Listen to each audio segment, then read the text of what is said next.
예, 하나님 말씀을 보겠습니다. 하나님 말씀은 신약성경 요한계시록 3장 7절에서 13절 말씀입니다.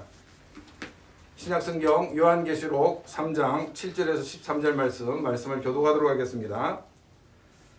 빌라델피아 교회 사자에게 편지하라. 거룩하고 진실하사 다윗의 열쇠를 가지시니 곧 열면 닫을 사람이 없고 닫으면 열 사람이 없는 그가 이르시되 볼지어다 내가 내 앞에 열린 문을 두었으되 능히 닫을 사람이 없으리라. 내가 내 행위를 아노니 내가 닫는 문을 가지고서 내 말을 지키며 내 이름을 배반하지 아니하도다. 보라, 사탄의 회당 곧 자칭 유대인이라 하나 그렇지 아니하고 거짓말하는 자들 중에서 몇을 내게 주어 그들로 와서 내 발 앞에 절하게 하고 내가 너를 사랑하는 줄을 알게 하리라. 내가 나의 인의 말씀을 지켰은즉 내가 또한 너를 지켜 시험의 때를 면하게 하리니 이는 장차 온 세상에 임하여 땅에 거하는 자들을 시험할 때라. 내가 속히 오리니 내가 가진 것을 굳게 잡아 아무도 내 면류관을 빼앗지 못하게 하라. 이기는 자는 내 하나님 성전의 기둥이 되게 하리니 그가 결코 다시 나가지 아니하리라. 내가 하나님의 이름과 하나님의 성 곧 하늘에서 내 하나님께로부터 내려오는 새 예루살렘의 이름과 나의 새 이름을 그의 위에 기록하리라. 같이 읽겠습니다. 귀 있는 자는 성령이 교회들에게 하시는 말씀을 들을지어다. 아멘. 서양 선교사들이 선교를 하면서 서양 문화에서 경험하지 못한 그와 같은 현상을 보게 되었습니다. 그것이 뭐냐면 선교를 하기 굉장히 어려웠던 부족인데 어떤 계기가 되어서 족장이 복음을 받아들이게 되었을 때 부족 전체가 크리스찬이 되는 현상이었습니다. 그래서 이 선교사들은 이런 현상을 무브먼트라는 단어로 표현을 하였습니다. 이 무브먼트는 수적으로 폭발적인 그런 증거를 보였지만은 정말 한 사람 한 사람이 복음을 정확하게 알고 있는가에 대해서는 사실 확인하기가 쉽지 않은 것이 분명합니다. 이럴 때 중요한 것이 뭐냐면 성경 공부나 또 제자 훈련을 통해서 한 사람 한 사람이 복음을 알게 하고 또 그 복음 가운데 살게 하는 것입니다. 이 무브먼트가 일어날 때 대부분의 많은 사람들은 하나님께서 그곳에 선교의 문을 열어놓으셨다라고 말을 합니다. 반면에 이 복음을 전하는데 어려움이 있는 지역에 대해서는 복음의 문이 닫혀 있다 이렇게 이야기를 합니다. 지난주에도 말씀을 드렸지만 중국의 공산화 이후에 중국 정부는 아주 단호하게 중국에는 더 이상 크리스찬이 없다라고 이렇게 발표했지만은 종교의 자유가 허락되었을 때 기독교를 핍박하기 이전보다도 더 많은 크리스찬들이 가정교회나 혹은 지하교회를 섬기고 있는 것이 확인되었습니다. 분명히 물리적으로는 복음의 문이 닫혀 있는 것처럼 보였지만은 복음이 이전보다도 더 힘있게 확산되었던 것을 우리는 알 수가 있습니다. 또 이 현상은 단지 수적인 증가만이 아니라 그런 상황 속에서 신앙을 지키기 위해서는 목숨을 걸어야 되고 또 자기의 인생을 걸고 크리스찬이 되어야 되기 때문에 이들은 과거보다도 오히려 더 신실한 그런 크리스찬이 되었던 것을 볼 수가 있었습니다. 바울은 이런 것을 미리 알고 때를 얻든지 못 얻든지 복음을 전파하라고 이렇게 말을 했습니다. 복음의 문이 열려있는 곳에서만이 아니라 복음의 문이 닫혀있는 것처럼 보이는 그곳에서도 이 복음이 확산되고 있기 때문입니다. 총이나 칼 앞에서 굉장히 나약해 보이는 이 전도라는 어떻게 보면 미련하게 보이는 것을 통해서 하나님은 끊임없이 복음을 확산시켜 나가셨던 것입니다. 저는 예수님이 이 땅에 오신 이후에 재림할 때까지 이 전도의 문은 열려 있다고 생각하고 있습니다.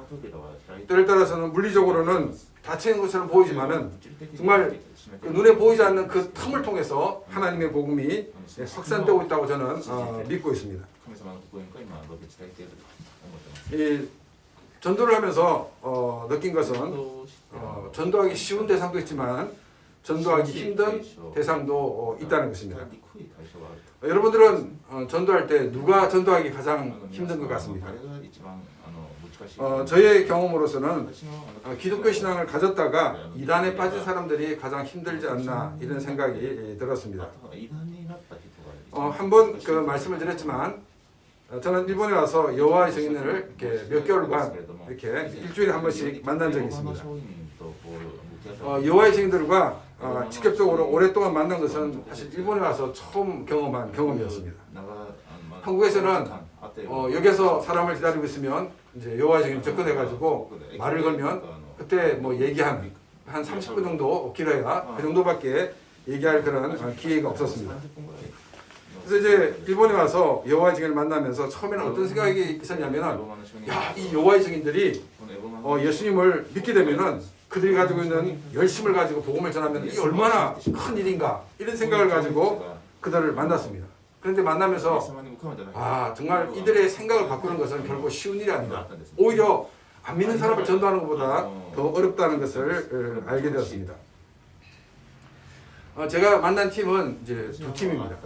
두 팀인데 한 팀은 그 사람들이 이제 기독교의 우리 삼위일체를 비판하는 것을 읽어보라고 해서 읽고 난 다음에 제가 그 팜플렛을 이제 무엇이 잘못되었는가를 이야기를 하고 또 우리 기독교가 믿고 있는 기독교가 고백하고 있고 또 성경이 말하고 있는 삼위일체가 무엇인가를 설명해 주었습니다. 그런데 이 설명을 들은 뒤에 이 첫 번째 이 여호와의 증인 팀은 연락이 두절되었습니다. 전화를 해도 전화가 안 되고 그래서 더 이상 만날 수가 없었습니다. 제가 이때 제일 안타깝게 생각한 것이 뭐냐면은 내가 이 사람들에게 삼위일체에 대해서는 확실하게 얘기를 했지만은 예수를 믿고 구원받는다는 이 복음에 대해서는 얘기하지 못한 것에 대해서 굉장히 안타깝게 생각을 하였습니다. 그러고 난 다음에 이제 얼마 시간이 지나온 다음에 또 한 여호와의 증인이 찾아왔습니다. 저는 이제 이분들하고도 이렇게 몇 개월간 이렇게 만남을 가졌는데 처음에 여호와의 증인하고 이렇게 안 만나게 된 것 때문에 굉장히 화가 나가지고 그 사람들 얘기했습니다. 아니 세상에 이런 일이 어디 있냐고 이런 식으로 만나려고 그러면 아예 오지를 말라고. 근데 그렇게 얘기하고 난 다음에 그 사람들이 이제 찾아오게 되었습니다. 그래서 한 번은 그 사람들이 자기의 여호와의 증인 교리를 설명하고 그 다음 주에는 제가 또 우리 기독교 교리를 설명하는 그런 시간을 가졌습니다. 그럼 저는 이제 그분들을 만나면서 이분들에게 예수 그리스도가 하나님이신 것을 그리고 예수 그리스도를 믿음으로 구원받는다는 것을 이제 전하게 해달라고 계속 기도하면서 준비를 하였습니다. 그래서 이제 오랫동안 준비하고 제가 이 프린트물을 만들어서 그들에게 나눠주고 이야기를 나눴습니다. 여러분 이제 여호와의 증인들이 성경을 가지고 있는데 여호와의 증인들이 가지고 있는 성경은 우리가 가지고 있는 성경과 번역이 좀 다릅니다. 자기들은 이 번역 잘된 번역이라고 얘기하는데 자기들의 교리를 설명하기 위해서 굉장히 왜곡시킨 번역들이 굉장히 많이 있습니다. 그래서 그들이 자기들의 성경을 가지고 설명하면 굉장히 설득력이 있어요. 근데 우리 성경을 보게 되면 이게 맞지가 않습니다. 그러면 여호와의 증인들이 뭐라고 얘기하면 당신들 성경이 번역이 잘못된 거예요. 이렇게 얘기를 합니다. 그래서 제가 어떻게 준비했냐면 여호와의 증인의 성경을 가지고 이제 복음을 전하고 또 예수 그리스도가 하나님이 아들이신 것을 이렇게 전하는 것 같은 시간을 가졌습니다. 처음 만날 때부터 조금 제가 까다롭게 그러던지 그 다음 주에 와서 하는 얘기가 우리가 이렇게 만나서 계속 평생을 걷고 있으니까 더 이상 만날 필요가 없을 것 같습니다 하고 헤어지게 되었습니다. 정말 이 이단에 빠진 사람들은 정말 이렇게 안 믿는 사람들, 전혀 복음을 모르는 사람들하고는 또 다르게 더 전도하기 힘든 것을 경험을 하였습니다. 그런데 이 빌라델피아 교회는 이런 일이 일어나게 될 것이라고 주님은 말씀을 하셨습니다. 9절 말씀입니다. 보라 사탄의 회당 곧 자칭 유대인이라 하나 그렇지 아니하고 거짓말하는 자들 중에서 몇을 내게 주어 그들로 와서 내 발 앞에 절하게 하고 내가 너를 사랑하는 줄을 알게 하리라.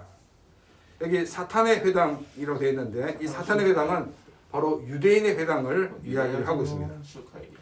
이 유대인들의 이 모임을 사탄의 회당이라고 얘기를 하고 또 그들을 향해서 자칭 유대인이라고 이야기를 하고 있습니다.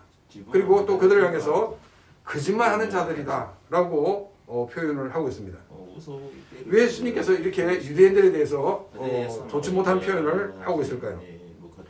먼저 이 회당이 왜 어떻게 생겼고 또 회당에서 가르치고 있는 내용이 무엇인가를 살펴보도록 하겠습니다. 이스라엘 백성들은 아시리아에 의해서 북이스라엘 멸망되고 난 다음에 세계 각지로 흩어지게 되었습니다. 그리고 남유다는 바벨론에 의해서 이제 그 멸망을 하고 또 세계 각지로 흩어지게 되었습니다. 바벨론 포로 70년 이후에 이스라엘 백성들 중에서 이스라엘로 귀환하는 사람이 있었습니다. 그런데 이스라엘로 귀환한 사람들은 사실 소수입니다. 70년 혹은 이제 아시리아 때는 70년 이상 이제 세계로 흩어졌을 때 그들이 자기의 본국으로 돌아온다는 것 자체는 굉장히 힘든 일입니다. 왜냐하면 자기가 그 땅으로 온 지 2세이고 3세이게 될 때 자기는 거기가 자기의 고향이기 때문에 쉽게 이스라엘로 돌아올 수가 없었습니다. 그래서 그들은 이 흩어진 유대인, 디아스포라 유대인으로 그들은 그곳에서 계속 살게 되었습니다. 이 사람들이 이제 왜 우리가 하나님 백성이라고 했는데 이곳에서 살게 되었는가 라고 그들은 이제 포로로 잡혀간 이후에 자신의 삶을 돌아보게 되었습니다. 그들은 자신들이 하나님의 말씀을 떠난 것과 그리고 우상 숭배 때문에 지금 가나안을 떠나서 지금 세계 각지에 흩어져 있다는 사실을 알게 되었습니다. 그래서 그들은 역설적으로 우상의 나라에서 이 우상을 다 버렸습니다. 그리고 그들은 이 회당을 만들었습니다. 이 회당은 120명이 되어야지 공식적인 회당이 됩니다. 그래서 이 회당을 만들어서 그곳에서 하나님의 말씀을 가르쳤고 또 예배라는 것을 드리게 되었습니다. 이전까지는 주로 이 성전에서 제물을 드리는 그런 제사를 드렸는데 이 회당은 우리가 드리는 예배의 형식으로 바뀌게 되는 그 같은 하나의 계기가 되었던 것을 보게 됩니다. 이 회당은 하나님께서 기독교의 복음을 확산시키기 위한 하나님께서 준비하신 아주 귀중한 징검다리였던 것을 우리는 보게 됩니다. 사도들이 이 사역을 할 때도 주로 회당에 찾아가서 그들에게 복음을 전했습니다. 바울이 빌립보에 갔을 때 바울이 강가에 갔다라고 성경에 기록되어 있습니다. 왜 강가를 찾아가냐면 회당은 여러 가지 그 예식들이 많기 때문에 물을 많이 썼어요. 그래서 이 강 주변에 세워졌기 때문에 바울은 강가에 가서 거기서 이제 그 루디아라는 여인을 만나고 그곳에서 교회를 개척하게 된 것을 우리가 보게 됩니다. 이 사람들은 이 구약적 배경을 굉장히 잘 알고 있는 사람들입니다. 그러다 보니까 구약적 배경을 알고 있는 사람들에게 바로 구약에서 예언되어 있는 그 메시아가 예수님이라는 사실을 증거하기가 더 쉬웠습니다. 그래서 이 초대 많은 사람들이 회당에서 복음을 듣고 크리스찬이 된 사람들이 많이 있는 것을 우리가 보게 됩니다. 예루살렘에서는 이 바리새인과 사두개인들이 기독교를 핍박을 하고 있었습니다. 이 핍박이 점점 심해지면서 스테반이 순교를 하게 됩니다. 스테반이 순교를 당하면서 이제 그 유대인들 중에서 특히 이제 이주해온 유대인들이 세계 각지로 흩어지게 되었습니다.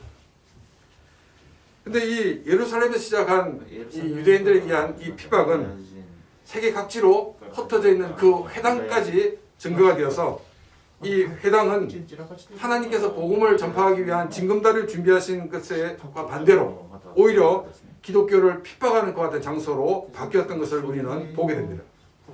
그래서 주님께서는 유대인들의 회당을 사탄의 회당이라고 말씀을 하셨던 것입니다. 이제 우리 그 한국 그 우익들의 데모하는 곳에 가보게 되면 이 사람들이 미국 성조기를 들고 나오고 또 이스라엘의 국기를 들고 나와 있는 것을 보면 저는 도무지 이해가 되지 않습니다. 이 데모 대원 중에서는 이 보수 기독교라는 사람들이 이 주축이 되어서 이스라엘 국기를 이렇게 준비를 한 것으로 알고 있습니다. 이런 모습을 보면서 야, 이 사람들은 자기는 보수라고 하는데 정말 복음을 모르는 그런 사람들이구나, 엉터리 보수구나 하는 것을 많이 생각하였습니다. 왜냐하면 미국 성조기를 들고 나오는 것은 우리가 우방국가이기 때문에 뭐 충분히 이해를 할 수 있습니다. 근데 왜 이스라엘 국기를 들고 나올까? 도저히 이해를 하려고 노력을 해도 이해가 되지 않는 그런 대목입니다. 제가 왜 그렇게 생각하냐면 이 유대교라는 것 같은 것이 우리 기독교와 전혀 다른 것이기 때문입니다. 이 유대교는 이 구약의 여러 가지 것을 다 우리 기독교와 동일하게 받아들이고 있습니다. 여기까지는 같습니다. 그런데 이 기독교와는 다르게 신약 성경을 받아들이고 있지 않습니다. 신약 성경을 받아들이지 않는다는 이 말은 무슨 말이냐면 예수 그리스도가 구원자이신 것을 받아들이지 않는다는 거예요. 또 예수 그리스도가 삼위일체 하나님의 제2위 되신 성자 하나님이신 것을 그들은 받아들이지 않는다 하는 것 같은 뜻이 있습니다. 예수님을 하나님으로 인정하고 있지 않다는 것입니다. 유대인들은 이 삼위일체 신론이 아니라 이 단일이 신론을 믿고 있습니다. 그러니까 이제 성부 하나님만이 절대적인 신이라는 것입니다. 이런 맥락에서 보면 이 유대교의 신과는 여호와의 증인의 신관과 거의 비슷한 모습을 우리는 볼 수가 있습니다. 유대교는 우리가 복음을 전해야 되는 대상이지 구약의 약속과 전통을 개성한 위대한 선택받은 민족이 아니라는 것입니다. 우리는 예레미야서를 통해 가지고 이 새 언약이라는 말을 우리는 자주 보게 됩니다. 옛 언약은 바로 그 모세의 그를 통해서 주신 율법을 이야기를 하고 있습니다. 새 언약은 우리에게 성령을 보내셔서 하나님의 백성으로 삼으신다는 언약입니다. 이 구약의 이스라엘은 인류를 구원하시기 위하여 메시아를 보내는 그런 하나님의 방법으로서 선택되었습니다. 그러한 이스라엘이지만 예수 그리스도를 주로 믿지 않으면 그들은 구원을 받지 못한다는 것입니다. 구약 시대에는 바로 오실 메시아를 믿음으로 구원을 받았습니다. 그러나 예수님께서 십자가에 죽으시고 부활하신 이후에는 이 예수님이 하신 이 예수님의 공로를 믿는 사람만이 구원을 받고 하나님의 백성, 즉 이스라엘이 된다는 것입니다. 그럼 이제 트럼프가 유대인 사회를 통해 가지고 그 예루살렘을 그 이스라엘 수도로 이렇게 정하는 이런 일들을 했는데 이것은 성경에 기록된 구원의 사건과 아무런 관계가 없다는 것입니다. 유대인들도 예수 그리스도를 구원자로 믿을 때만 하나님의 백성이 되는 것입니다. 많은 그리스도인들이 이슬람은 굉장히 위험하고 유대교는 별로 위험하지 않다라고 생각하는 사람들이 많이 있습니다. 그런데 이스라엘 현지에서는 이 복음을 믿는 많은 크리스찬들이 유대교로부터 많은 위험에 처해 있는 것을 우리는 볼 수가 있습니다. 때를 따라 테러를 당하기도 합니다. 왜 이 사람들이 이처럼 우리 복음을 믿는 같은 유대인들을 싫어하느냐면 예수 그리스도가 하나님이시라는 것에 대해서 그들은 믿고 있지 않기 때문입니다. 즉 그들이 예수님을 핍박하고 사도들과 교회를 핍박한 이유와 동일하다는 것을 우리는 알 수가 있습니다.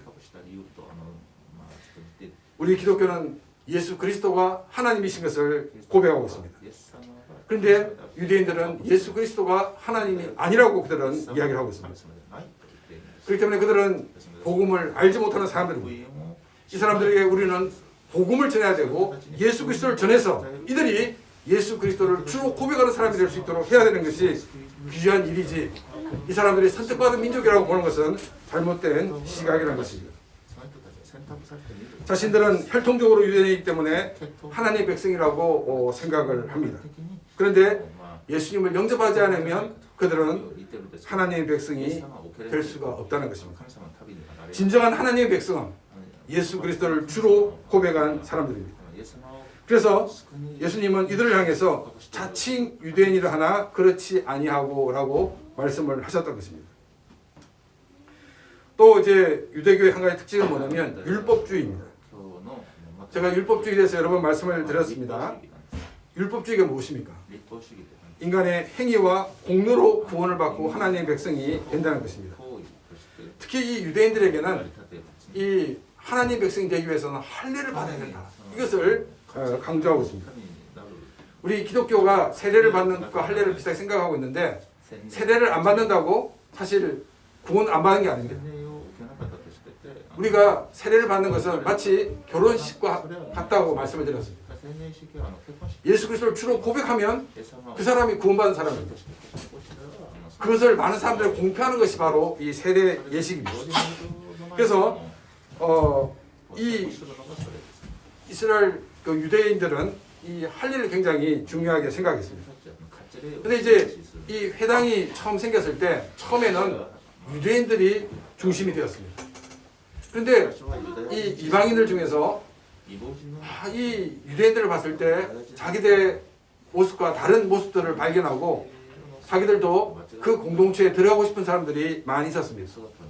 그래서 어떤 사람들은 이 그 회당의 공식적인 멤버는 아니었지만은 그러나 유대교에 함께 동참하는 그런 많은 사람들이 있었습니다. 그런데 사도들이 와서 복음을 전합니다. 이 복음을 들으니까 할례를 받지 않고도 하나님 백성이 된다는 사실을 알게 되었습니다. 그들은 너무나도 기쁘고 감격해서 예수 그리스도를 영접하고 크리스찬이 되었습니다. 그런데 이제 예루살렘으로부터 사람들이 옵니다. 그러면서 뭐라고 얘기하냐면 그것도 중요한데 할례를 받아야지. 이렇게 그 주장을 하게 되어서 사람들이 그 말을 듣고 할례를 받는 것 같은 일들이 생겨났습니다. 예수 그리스도를 믿음으로 구원받는 것이지 행위로 구원받는 것이나 또 할례를 받음으로 구원받는 것이 아니란 것입니다. 이처럼 이 유대교는 믿음이 아니라 행위를 강조하는 종교입니다. 구약시대의 제사를 통해서 그들이 구원받는 것처럼 보이지만은 이 구약시대의 제사는 하나의 상징입니다. 앞으로 오실 예수님께서 이처럼 우리를 대신하여 죽으심으로 우리가 구원받는다 하는 것에 대한 하나의 믿음에 대한 고백이 바로 구약의 제사였습니다. 만약에 그들이 하나의 형식적으로만 동물을 드리고 동물의 피를 흘린다고 그러면 그것은 아무런 의미가 없다는 것입니다. 그들은 동물을 죽이면서 예수님이 나를 대신하여 죽으심을 믿고 고백하면서 드릴 때 그들은 구원받고 하나님으로부터 많은 은혜와 복을 누릴 수가 있었던 것입니다. 실은 구약의 제사도 하나의 어떤 행위를 강조한 것이 아니라 믿음을 고백한 하나의 방법이었습니다. 그래서 이제 이런 유대교이기 때문에 우리가 이스라엘을 막 지나치게 지지하고 마치 이스라엘이 우리 같은 편이라고 생각하는 것은 여호와 증인들이 우리가 같은 편이다 라는 것과 별 차이가 없다는 것입니다.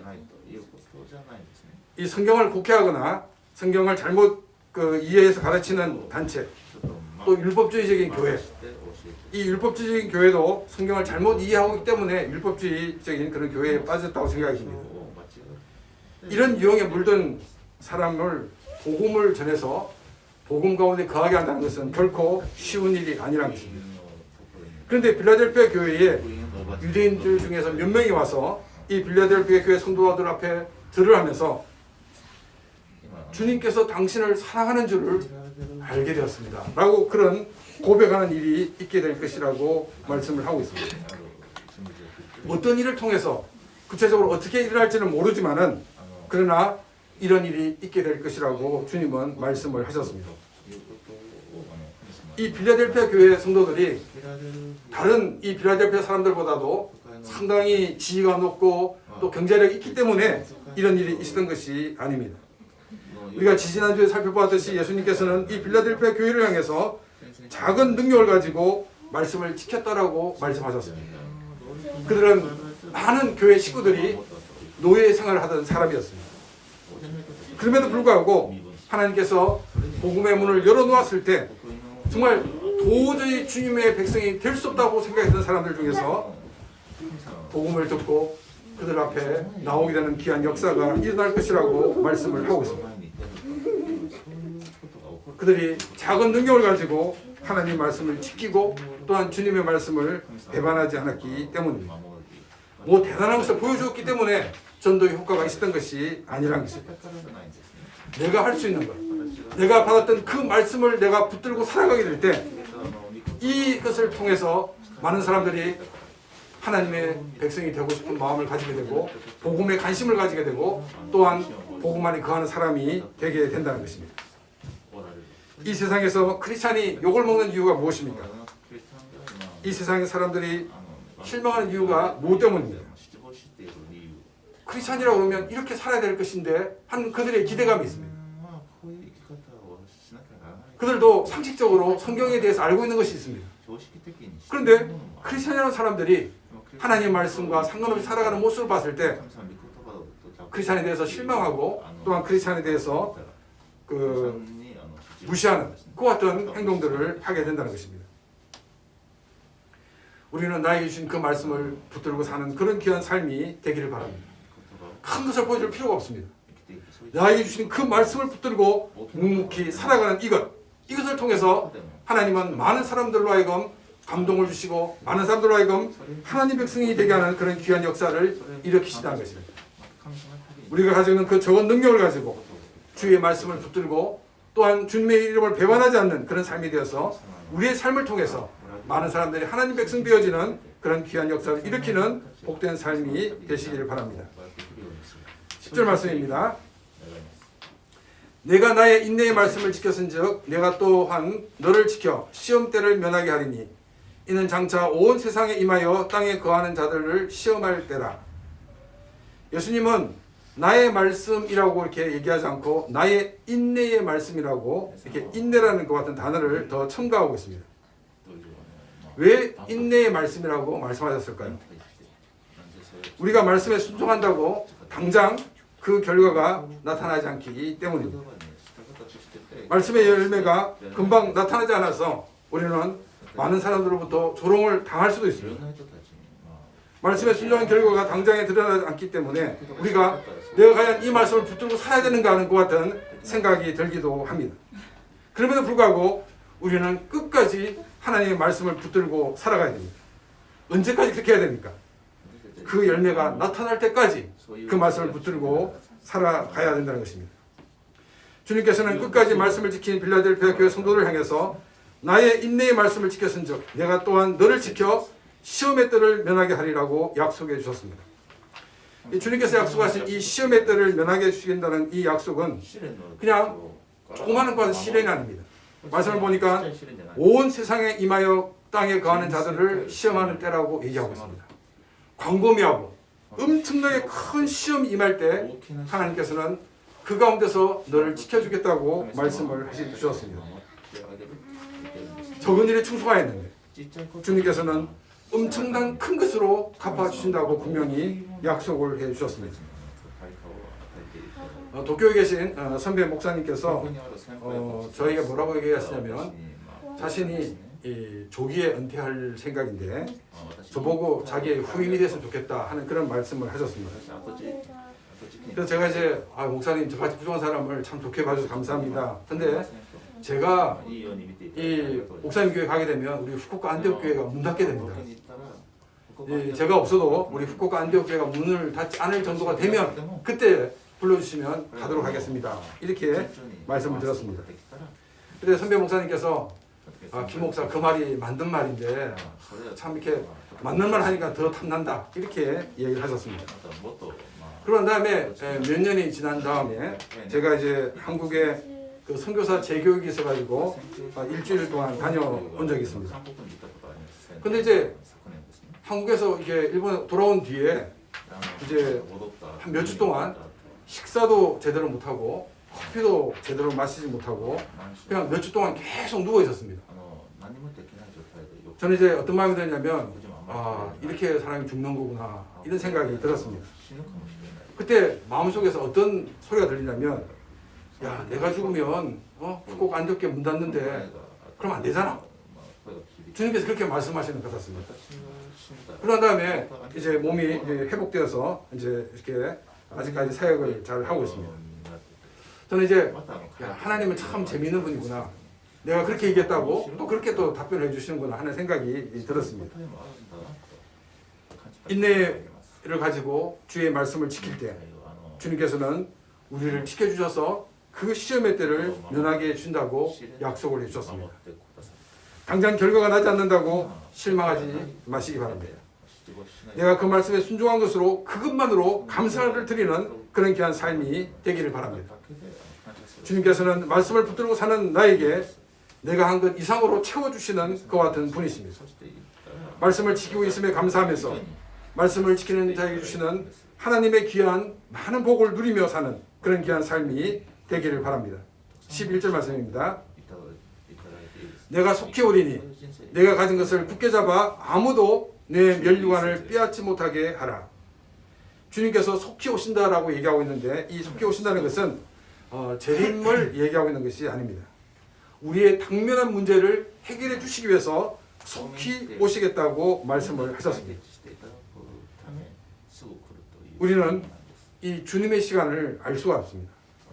우리가 주님의 시간을 알면은 내가 좀 더 기다릴 수가 있고 좀 더 인내할 수가 있는데 우리는 그 주님의 시간을 모르기 때문에 정말 우리가 버티다가 포기하는 경우가 굉장히 많이 있습니다. 그 주님의 시간이 빠르면 참 다행이지만 이 늦는다 그러면 우리가 지쳐버릴 수가 있기 때문에 주님은 내가 속히 오리니라고 말씀을 해주셨습니다. 주님이 속히 오셔서 그 주님의 시간에 우리의 문제를 해결해 주시겠다는 것입니다. 주님의 이 시간은 가장 최고의 시간입니다. 나에게 가장 적합한 시간이 바로 주님의 시간입니다. 많은 사람들이 그 주님의 시간을 모르기 때문에 포기하는 경우가 너무나도 많이 있습니다. 그런데 이제 대형 포기를 언제 하냐면 70%, 80% 되었을 때 포기하는 경우가 굉장히 많이 있습니다. 그러면 70%, 80%까지 했다 보면 지금까지 한 것에 한 3분의 1이나 4분의 1만 더하면 되는데 그걸 못해서 우리는 모든 것을 놓쳐버리고 만다는 것입니다. 주님께서 오셔서 우리의 문제를 해결해 주고 오셨는데 우리가 70%, 80%에서 그만뒀기 때문에 70%, 80%그 선에서 다시 시작하는 게 아니라 다시 원점에서 시작합니다. 다시 스타트 라인에 서야 됩니다. 그러면 누가 손해입니까? 중간에 포기한 사람이 손해라는 것입니다. 그때는 우리가 주님의 약속을 굳게 믿고 그 약속을 굳게 붙잡고 하나님의 말씀대로 살아가는 그런 귀한 삶이 되기를 바랍니다. 그래서 우리 주님께서 우리에게 더 많은 상을 주시고 더 많은 은혜와 복을 주시는 그런 귀한 삶이 되시기를 바랍니다. 복음의 문은 항상 열려 있습니다. 주님이 오실 때까지 그 복음의 문은 열려 있습니다. 우리는 이 복음이 열려있는 이 기회를 통해서 더욱더 많은 사람들에게 주의 복음을 전하는 그런 귀한 삶이 되기를 바랍니다. 무엇보다도 나에게 주어진 그 말씀을 붙들고 나감으로 우리의 모습을 보고 많은 사람들이 감동을 하고 많은 사람들이 하나님 백성 되어지는 그런 귀한 일들을 감당하는 복된 삶이 되기를 바랍니다. 또 우리가 말씀을 붙들고 사는 것은 대단한 인내가 필요한 말씀입니다. 당장 결과가 나타나지 않습니다. 그래서 끝까지 붙들고 가는 그런 삶이 되기를 바랍니다. 우리가 끝까지 그 말씀을 붙들고 나갈 때 하나님은 어려움에서 우리를 면하게 해주신다고 약속해 주셨습니다. 우리는 그 주님의 시간을 기다리는 그런 귀한 삶이 되어서 주님의 시간에 주님의 방법으로 모든 것이 이루어져서 더 큰 기쁨과 감격을 누리고 더 큰 많은 복을 누리는 그런 귀한 삶이 되시기를 주님의 이름으로 축원합니다. 이 시간 다 같이 오늘 말씀을 생각 마치 기도드리겠습니다.